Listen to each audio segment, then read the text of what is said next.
Kausapin muna natin si Dr. Toto Bacolcol, ang direktor ng FIVOLS, kaugnay po sa Mayon Volcano na ongoing daw yung pagsabog. Naku. Magandang umaga po sa inyo, Dr. Toto.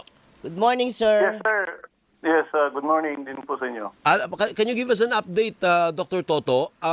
Ongoing ba yung pagputok sa ngayon? Tapos na at 7:33, nag-end na siya. Actually, this started at 1:53 kaninang madaling araw. This is lava diffusion collapse with PDC, and then natapos siya at 7:33 kanina. So, yung kaninang nakita natin na update or parang update sa Facebook natin, ongoing PDC, at that was kanina pa yon, and then ngayon tapos na. Kalmado na. That's right, that's right. Pero Okay. gaano katinding eruption yun, Dr. Toto? How would you categorize it? Is it a major eruption or minor lang? Minor lang, 300 meters lang naman yung room height natin. Opo. Sunod-sunod nga lang siya. Opo. Opo. Saan papunta yung asphalt po niyan? Yung asphalt is towards the northeast, nag-drift towards the northeast. Pag northeast, ibig sabihin anong mga bayan po apektado noon? Saan banda? Towards yung sa may Santo Domingo area. Opo, opo. May dagundong ba o pagyanig na naramdaman? Wala naman.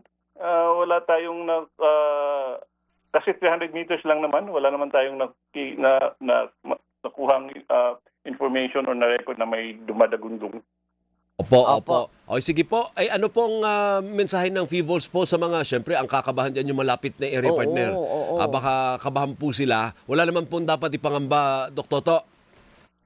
Wala. For now, wala pa naman kasi again, yung plume height natin is 300 meters. Again, hindi naman masyadong mataas yan.